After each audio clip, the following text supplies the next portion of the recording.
Welcome, everyone, to Talent Experience Live, the show that covers everything that you need to know in talent acquisition, recruiting, HR, talent management, HRIS, everything in between. We here at Phenom love to say that this is the greatest show on the internet, and I'm not here to argue. I am your host, Devin Foster. And of course, Talent Experience Live is proudly brought to you by the team here at Phenom, whose purpose is, stop me if you've heard this before, to help 1 billion people find the right job. Of course, that is not a typo. If you're familiar with Phenom, any of the content we produced, or you've even been on a call with us, you've certainly heard that before. And we do this through an intelligent talent experience platform that helps candidates find the right fit faster, employees evolve in their current roles and beyond, recruiters achieve next level productivity and efficiency, and of course, managers, who could forget about them, build better team with data analytics and automation. Now, automation, hot topic all the time. Of course, you can't have automation without AI or artificial intelligence, and all of the Phenom Intelligent Talent Experience platform is powered by super slick artificial intelligence and machine learning. So if you are interested in learning more about Phenom, about our purpose to help 1 billion people find the right job, about Phenom X Plus, which was announced just about a month ago at I Am Phenom, head on over to phenom.com right now. Don't wait. Run, and then come back to the show after you've checked everything out. Of course, we are always coming to you live on LinkedIn every Thursday at noon Eastern time, as well as YouTube and Facebook. But if you miss any of the episode at all, you can always catch a replay on those sites, as well as the podcast, which comes out shortly after the program on Apple Music and Spotify. So don't forget to like, share, and subscribe there. If you're familiar with this show, you are familiar with kind of the layout. We always love to kick off the program, get folks who may be joining on the live session on LinkedIn, on YouTube, or on Facebook involved. That's what makes this show so beautiful. So we have an icebreaker today, and that icebreaker question, since we are chatting all around the candidate journey and specifically content in the candidate journey and how to make it resonate, I want to know, you, the viewer at home, what is your favorite type of content? And I'm going to keep that pretty open-ended. We won't limit it to the HR space or to recruitment, but do you enjoy movies on a Friday night? Do you enjoy listening to a podcast, reading a book, or are you a TV show person? You just want to binge watch episodes. I'm a mixture of both. Sucker for a good movie always. Cannot wait for this summer's blockbuster hits that are coming out. We have Barbie, we have Oppenheimer, and everything in between. And of course, I love my music as well, but certainly would lean towards movies over everything else, although I have been really locked into the latest season of Succession. So definitely check that out on Max, no longer HBO Max. Neither here nor there. Back to the topic at hand. Looks like Jennifer Thomas chimes in with horror movies. Great content. It is not for me, Jen. Actually, I've been watching the NBA playoffs, and there is like Rise of the Evil Dead that's coming out, and it scares the bejesus out of me. I just want to watch some basketball. I see John Ryle chiming in with Tom Hanks flicks. Tom Hanks, living legend in the industry. Anything that he is a part of, I sign up for. Even Wes Anderson's new film, I am excited for. Monica can't wait for Barbie. I love the content. Keep it coming. And as we continue to discuss content today, we have a special episode. We are chatting about the candidate journey and how to make it resonate.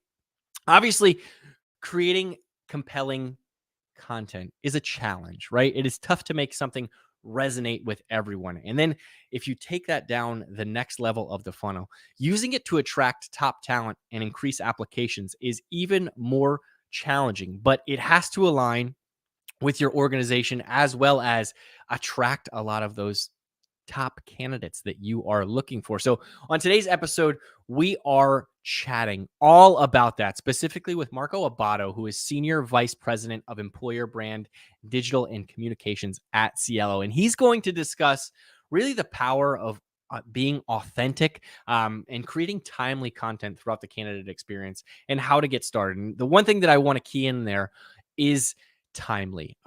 If you still have content that is from 2019, that is from 2018, please, if you still have pandemic content with folks in the office with masks on, 6 feet separated, I think it's super important to always stay safe, of course, but we're not seeing that content in our daily lives. So it feels off when you see it in a talent segment.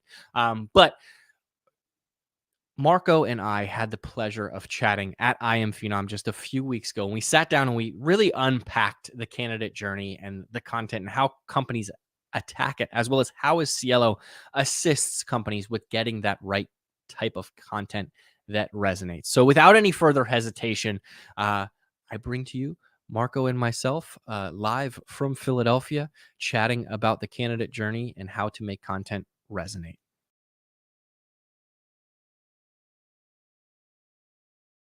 So I'm here with Marco Abato from Cielo. Marco, it's tradition around these parts. Okay. We often make the joke nobody grows up wanting to work in HR or be in the HR industry. This is true. I've never seen any kindergartner on their first day of school with one of those little signs that says, I want to work in HR. So I have to ask you, how did you get into the industry as a whole? Is it something that you kind of fell into, or perhaps were you the outlier that was passionate about this? Well, age myself with this answer. I was working for a newspaper 20 some years ago, selling advertising space, happened to be in the recruitment marketing advertising space. And from there, met some advertising agency legends and ended up working for Bernard Hodes Group for 20 plus years before I joined Cielo. All right, awesome. So the old help wanted Yeah, ads, right? exactly. Yeah, and Classified in column. yes, That's it. Yeah, I've always wanted to do this, but kind of create a video of the evolution of the job search, right? Where Yes. it was a help wanted sign or in just a storefront window, right? Somebody would go in, meet with the owner, shake hands, all of a sudden they're there. Then we progress to the newspaper. Now we're in the internet age, so on and so forth. So I'm gonna have to consult you when it Feel comes free. to the, And actually, that what's time. funny is what's old is new again a little bit.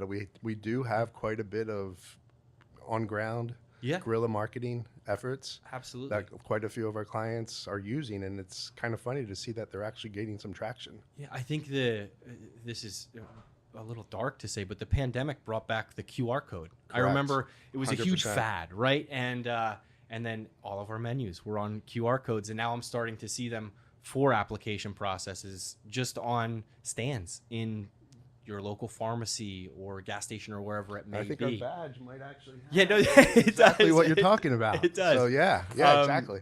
But yes, so I have to ask you. Obviously, we have to pay the bills around here. Tell us a little bit about Cielo. What is the elevator pitch, if you will? Yeah, Cielo is a global talent acquisition partner.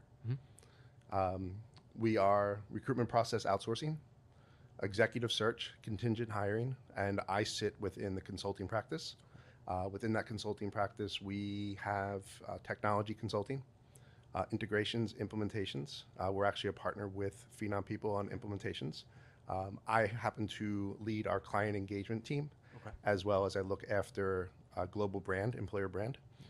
So my background coming from a marketing advertising agency has served me well joining Cielo. Yeah. So we are fairly new consulting practice. We've merged multiple practices together to form one consulting practice.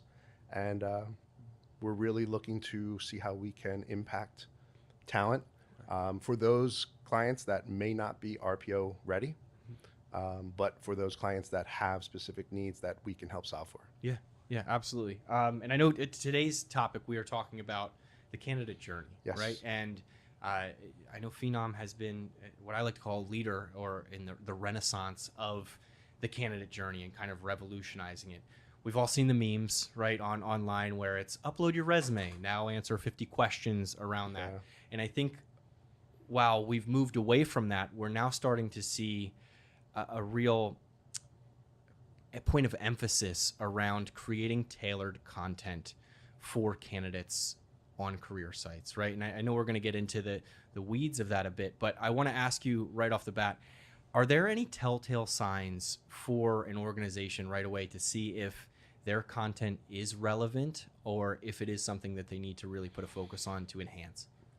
Well, I think relevancy to content is really the organization's focus, and every organization is going to have their own story to tell. So what may be relevant to that organization will resonate with the audience that they're trying to attract. Okay. So I don't want to discount content that an organization finds to be valuable. Yeah. That's part of the candidate journey. That's part of what we focus on in employee value proposition, to really understand what an organization's promise is to its employees. And then we want to bring that out into focus. So that allows the right people to identify with an opportunity. And then we build on that to certain talent segments, to certain audiences when it becomes a relevancy of content. That makes sense. Because you mentioned there the right talent, right? And obviously Phenom's purpose is to help a billion people find the right job. Absolutely. And obviously organizations as a whole, they have their core values, they have their purpose, their mission, whatever that may be. But organizations are living and breathing things, right? At the end of the day. And after the pandemic, organizations have spread out. I'm working with people now that live in Florida, that live in North Carolina, when we were at one point centralized to the greater Philadelphia area. So in addition to that, we're also dealing with global organizations, and a lot of companies are global. So I have to ask you, when you mention right content and connecting with the right candidate, does that also mean localized content in specific areas? For instance, if you have a European presence, should you perhaps spell color with a U or something along those lines? Am I on the right path there or way off? No, 100%. Okay. Actually, one of the main areas that we focus on segmentation is regional segmentation or localization. We like to refer to it as glocal. So we have to take a global look at what the organization is, but what that means within a region, within a city, within a country. So it can take a lot of shapes. And we do have to take that into account. We're just wrapping up one of our global EVPs, and we are looking at 100 plus different cities that we need to account for, because that's where they're attracting talent from. Take into account that we're also not limited any longer to brick and mortar. Most opportunities tend to be virtual or at least hybrid. So there's a lot of ways that we look at talent at a talent level, at a local level, at an audience level, and the EVP will mean different things. And that's when we get into the content development and begin to pressing that forward and getting the right content outbound to the user that we want to attract. Makes sense.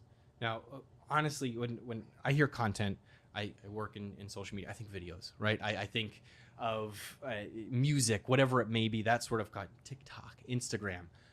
When it comes to EVP content, that includes the job description as well, right? Like that is something for a candidate to get a peek inside the organization. Is that something that also has to be localized, right? When we talk about a mission or something along those lines, so that it doesn't fall on deaf ears in a different part of the world. So the job description tends to take on more of that corporate speak. Yeah. We all know it. We have to adapt to it. Is the job description going away? Compliance will tell us never. Yeah. But we know that we do work with the job description so that it uses the right tone. It connects to the right audience in what that EVP is. But the reality is where we like to take content from a job description lens is have the person doing the job talk about the job. Yeah. So to your point, video, in all the different formats that it can be used. Yeah. How transferable is it to other channels? So that's one of the main goals when we think about how are we going to activate this to those different segments, whether it's a local or regional, the talent areas, audience. How do we make that speak to the audience that we're trying to attract in a way that will be meaningful? Makes sense. It does bring up another question though, which is oftentimes when people think of career sites or candidate journeys, they think of these beautiful pieces of technology, right? There's millions of dollars that are sunk into home pages and everything along those lines. And then you mentioned getting localized content, right, from employees. So I think there may be a misconception, and correct me if I'm wrong here, that you'd need a studio to get employees to talk about things like that. But are you leveraging people's webcams that are on their computer, their cell phones, things like that? And does that have a competitive advantage combined with some of those high resolution things where it's, all right, this is genuine, right? This is actually someone that I can relate to, that I know isn't a paid actor, right? We see that all the time on Yeah. television. So I guess my question around all that is there a healthy balance or formula to very polished content and employee driven content that may not have that same level of gloss? You've nailed it. I mean, that's exactly what we drive for. We do know we want to go for that photo shoot quality. Yeah. Video professional, like what we're in right here. Mm-hmm. But the reality is the most authentic content is really a matter of using an ambassador type program, Yeah. where we're asking employee generated content to be developed and shared. Okay. Not just in the website format, but in social media. How do we really boost our presence? Because if you think about, if we're hiring software engineers and we ask for a software engineer to share his or her story and then share that story with their networks, most likely their networks are made up of similar talent. So that's the way we really add an organic boost to what we're already doing in the paid channels, in what's being used on the website, then bring that content onto the website. I think there's the power in that is that while it may not have the polish, it carries a much higher level of validity with the authenticity of it. Yeah. And I think we're almost moving towards that direction as well in a content industry. I see a lot of retro vintage is very in right now. So maybe the Gen X videos are everywhere, and I love it. Grungy look. I'm on Instagram and I see VHS filters on there. I'm like, we don't need that technology anymore. But to your point, we're not all going to have 8K cameras. It's not going to look like an NFL game where we've all seen those cameras, right? Where it's crystal clear. It feels like you're there.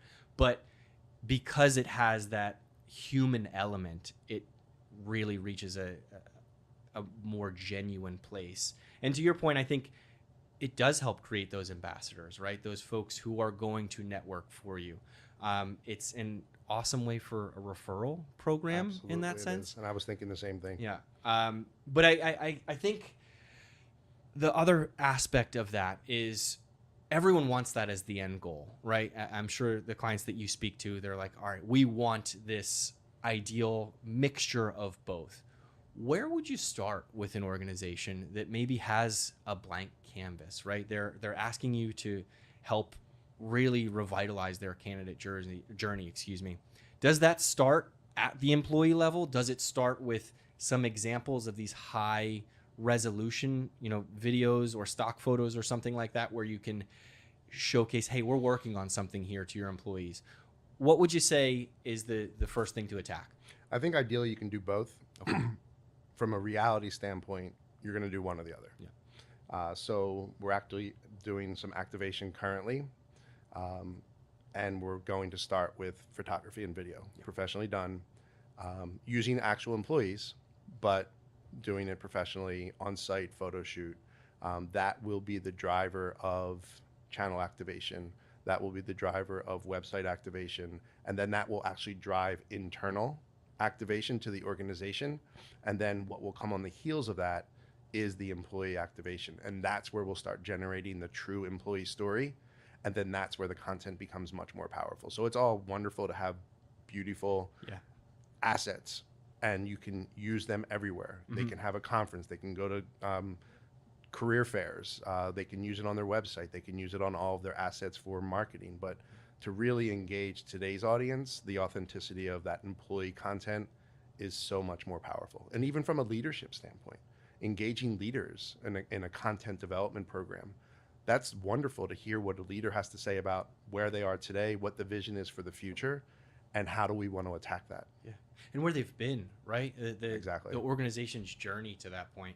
I going back to that referral point, I think of being on a job description page or something like that, showing your family, right? Whoever it may be, like, hey, look, isn't this cool? I'm on our website, showcasing what I do. It's something that you can be proud of. Sure. And indirectly, they may know somebody for that job or whatever that may be. It's a great retention tool. Yeah. Actually, what you've just shared is an example of how we use employee-generated content from that pride factor of having retention built into it. Yeah. No, that's So awesome. it's a really great point, and one that really can't be understated. And you want to not just bring new talent on, you need to retain your best talent. Yeah. And that's why you identify those ambassadors as your best talent. Yeah, sharing stories of career growth, boomerang, cross departmental changes, right? Absolutely. I know we're at I Am Phenom right now, but there's going to be conversations around how this new group of professionals coming in, they're going to retire with job titles that we've never heard, right?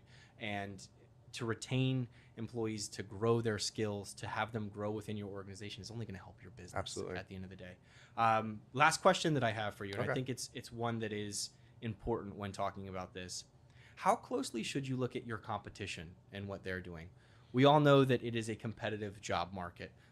Really, no matter what the economy is doing, folks are always going to be looking for jobs.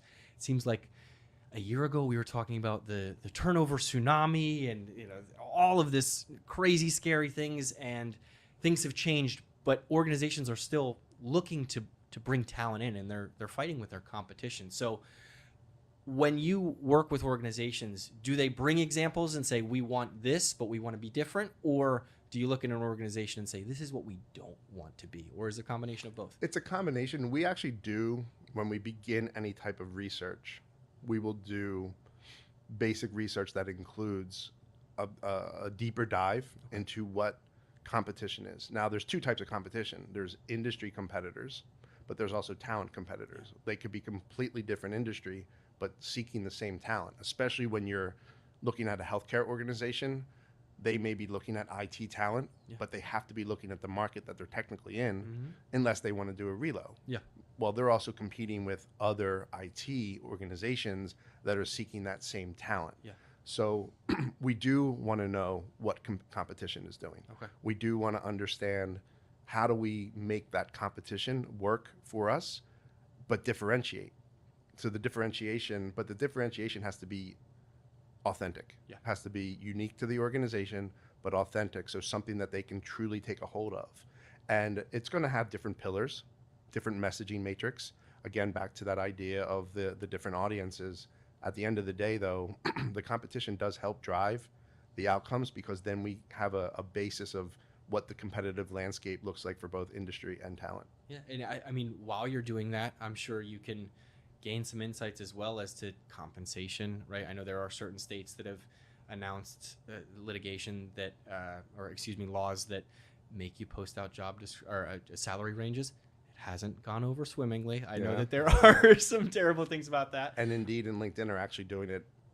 They require it now, or they'll put in a range themselves. Yeah. So it gives you an idea, not that it would necessarily always be accurate, but if you are way off, or you had somebody who was with the organization for a long time and is looking for that next step in their career, you understand where they're coming from when they have those conversations with you about where the market is as a whole. So a lot of great things. I love the looking at competition, but not just from your industry, right? Localized.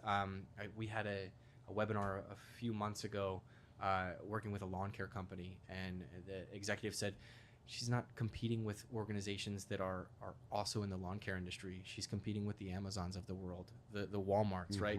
And we're talking about frontline workers there, but with the exception of probably very few positions, you're competing with every industry out there. It is not, this isn't Red Sox, Yankees, or Mets, Phillies, right?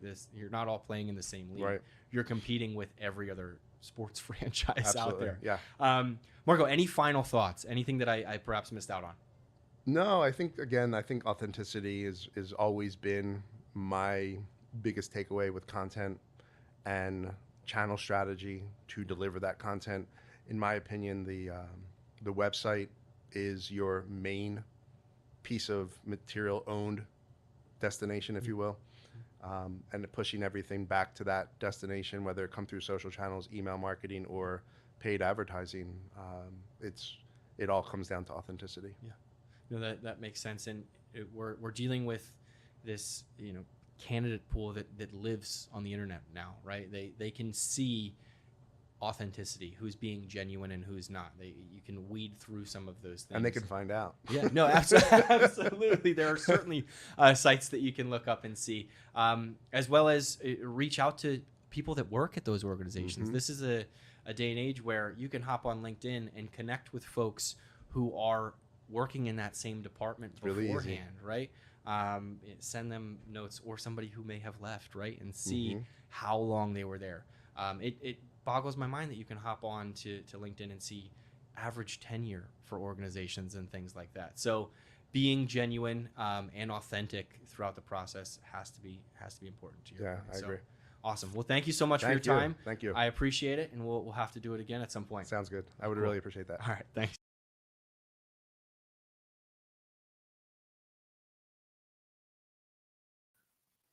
Special thanks to Mark and the Cielo team for taking the time to chat with me at I Am Phenom. Lots of great information throughout that clip. The idea of globalization and creating content that resonates with your organization as a whole, but also has a localized feel, I think is so valuable for companies, especially as we kind of make our way back into work from home, hybrid, in the office all the time. I saw a post on LinkedIn yesterday that said employees should be fighting to go back to the office full time. Otherwise, their job could be outsourced. And when we think of that, companies are certainly going to take advantage, right? They are trying to find the best talent no matter where it is in the world. So creating localized content in order to really get the best folks in your door, I think is important. Thanks again one more time to Mark and the Cielo team. Next week, we have another partner. We are going back to back with partner episodes like it's Jordan 96, 97, like it is the cover of Lethal Weapon. We're going to be joined by Quantum Work and Mark Condon. Excited about that episode. And I believe in the month of May, we are going to have an overarching topic of artificial intelligence to really button up what we announced at I Am Phenom, which is Phenom X Plus. So you do not want to miss any of those episodes. Stay tuned for updates.